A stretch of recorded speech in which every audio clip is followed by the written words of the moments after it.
क्या हो अगर मैं आपसे कहूं कि आपके द्वारा किया गया हर स्वाइप, आपके द्वारा लिया गया हर पॉज और आपके द्वारा अनदेखा की गई हर सूचना का अध्ययन मानवता को समझने के लिए नहीं, बल्कि आपको समझने के लिए किया जा रहा है, भीड़ को नहीं, बल्कि आपको। ये निगरानी नहीं है, ये निजीकरण का अतिरेक है। और चाहे आपको इसका एहसास हो या ना हो, यह आपकी दुनिया को पहले ही नया रूप दे रहा है। एक नए डिजिटल युग में आपका स्वागत है, जहां आपका ऑनलाइन जीवन अब सामान्य नहीं रहा। यह आपके लिए व्यक्तिगत रूप से आकार, क्यूरेट और अनुकूलित है। यह कोई विज्ञान कथा नहीं है, यह अति निजीकरण है, और यह चुपचाप आधुनिक दुनिया की सबसे शक्तिशाली शक्ति बनता जा रहा है। अगले कुछ मिनटों में हम उन एल्गोरिदम, डेटा और अदृश्य मशीनरी की परतें उधेड़ने जा रहे हैं जो आपके निर्णयों को आकार दे रही हैं। अपनी डिजिटल वास्तविकता को पूरी तरह से नए प्रकाश में देखने के लिए तैयार हो जाइए। आइए एक परिचित चीज से शुरू करते हैं, नेटफ्लिक्स प्रभाव। इसकी शुरुआत एक साधारण सुझाव से हुई थी, क्योंकि आपने यह देखा, आपको वह पसंद आ सकता है, लेकिन आज यह बहुत गहरा है। आपका स्ट्रीमिंग प्लेटफॉर्म केवल ये नहीं जानता कि आप क्या देखते हैं, यह आपके पैटर्न का अनुमान लगाता है। यह जानता है कि कौन सा थंबनेल आपका ध्यान आकर्षित करेगा, कौन सी शैलियां आपको देर तक जगाए रखेंगी, तथा दिन के किस समय आप प्ले बटन पर क्लिक करने की सबसे अधिक संभावना रखते हैं। यह आपके मन को नहीं पढ़ रहा है, यह आपके व्यवहार को एक एक सूक्ष्म अंतःक्रिया के माध्यम से पढ़ रहा है।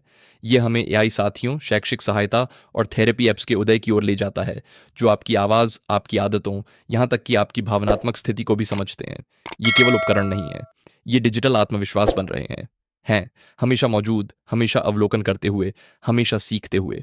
आपका स्मार्ट होम केवल आपके आदेशों का जवाब नहीं दे रहा है, यह आपके व्यक्तित्व का एक मॉडल बना रहा है। फिर हम उससे भी बड़ी चीज़, अनुकूलित वास्तविकताओं में कदम रखते हैं।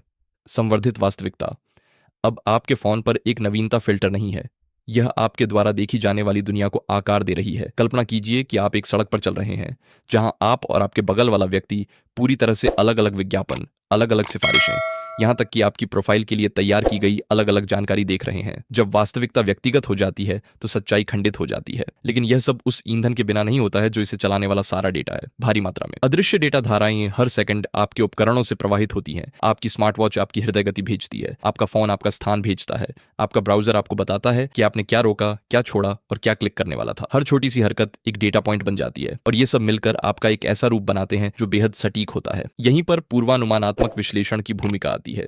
हम उन्हें यह दिखाने से कहीं आगे बढ़ चुके हैं कि उन्होंने कल क्या किया। अब यह प्रणाली भविष्यवाणी करती है कि आप कल क्या करेंगे। ये जानती है कि आप कब बोर हो रहे हैं, ये जानती है कि आप कब तनाव में हैं, ये जानती है कि आप कब खरीदने, प्रतिक्रिया देने या स्क्रॉल करने की ज्यादा संभावना रखते हैं।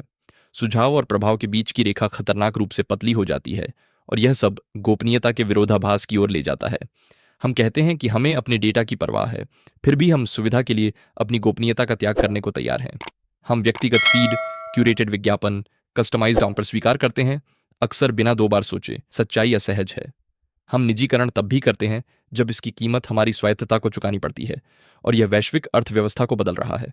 गतिशील विज्ञापन की दुनिया में आपका स्वागत है। एक दूसरे के ठीक बगल में बैठे लोगों को उनके डिजिटल व्यवहार के आधार पर पूरी तरह से अलग अलग कीमतें दिखाई जा सकती हैं। आपका ब्राउजिंग इतिहास तय कर सकता है कि आप ज्यादा भुगतान करेंगे या कम। यह निजीकरण मुद्रीकृत है। विज्ञापन भी विकसित हुए हैं। अभियान अब लाखों लोगों के लिए नहीं बनाए जाते, वे केवल आपके लिए बनाए जाते हैं। आपकी प्राथमिकताएं, आपके ब्राउजिंग पैटर्न, आपके भावनात्मक ट्रिगर। विज्ञापन विज्ञापन जैसे नहीं लगते, वे किसी ऐसे दोस्त के सुझाव जैसे लगते हैं जो आपको थोड़ा बहुत जानता है। निजीकरण का यह बढ़ता चलन अनुभव अर्थव्यवस्था नामक एक चीज का निर्माण करता है। ब्रांड केवल उत्पाद नहीं बेच रहे हैं, वे व्यक्तिगत रूप से तैयार किए गए अनुभव बेच रहे हैं। ब्रांड के साथ आपकी यात्रा अब किसी और की तरह नहीं है। अंत से लेकर आप जो देखते हैं, उस कीमत तक जो आपको मिलती है, उस सामग्री तक जो आपको सुझाई जाती है, आपका डिजिटल जीवन एल्गोरिदम द्वारा लिखित एक स्वयं चुने डैश साहसिक कार्य बन रहा है। लेकिन यह क्यूरेटेड दुनिया आपके साथ, इसके अंदर रहने वाले व्यक्ति के साथ क्या करती है? सबसे पहले यह प्रतिध्वनि कक्ष बनाता है। आप केवल वही देखते हैं जिससे आप पहले से सहमत हैं। विरोधी दृष्टिकोण गायब हो जाते हैं। आपका डिजिटल बुलबुला केवल वही प्रतिबिंबित करने वाला दर्पण बन जाता है जो आप देखना चाहते हैं, या जो एल्गोरिदम सोचता है कि आप देखना चाहते हैं। फिर खुद क्यूरेट आता है। आपकी पहचान इस बात से आकार लेती है कि आप क्या उपभोग करते हैं और सिस्टम आपको क्या खिलाता है। यदि एल्गोरिदम तय करता है कि आपको कोई चीज पसंद है, तो वह आपको उसमें दफन कर देगा।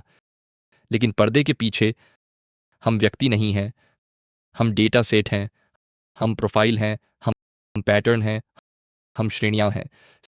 समझे जाने का एहसास अक्सर बस छीन लिए जाने और पैसे कमाने का एहसास होता है। यह हमें नैतिक सीमा पर लाता है। एल्गोरिदम संबंधी पूर्वाग्रह यह तय कर सकते हैं कि किसे आड़ मिलेगा, किसे नौकरी मिलेगी, किसे देखा जाएगा और किसे नहीं। ये प्रणालियां बिना किसी इरादे के भेदभाव कर सकती हैं, क्योंकि वे निष्पक्षता को नहीं समझती। वे केवल आंकड़ों को समझती हैं। फिर कुछ और भी निजी है, अलगाव का अधिकार। क्या हम उस दुनिया पर नियंत्रण हासिल कर सकते हैं जो हमें लगातार धकेलती रहती है, हमें सुझाव देती है, हमारे लिए निर्णय लेती रहती है? या क्या एल्गोरिदम अंततः हमारे जीवन को उससे कहीं अधिक अनुकूलित कर देंगे जितना हम सचेत रूप से कर सकते थे?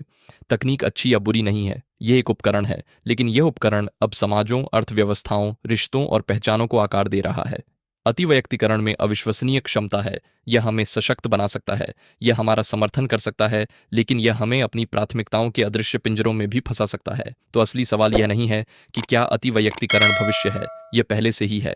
अब सवाल सरल है और कहीं अधिक महत्वपूर्ण, क्या हम इसका उपयोग एक ऐसी दुनिया बनाने के लिए करेंगे जो हमें समझे, या एक ऐसी दुनिया जो हमें नियंत्रित करे? इसकी शुरुआत आपसे होती है।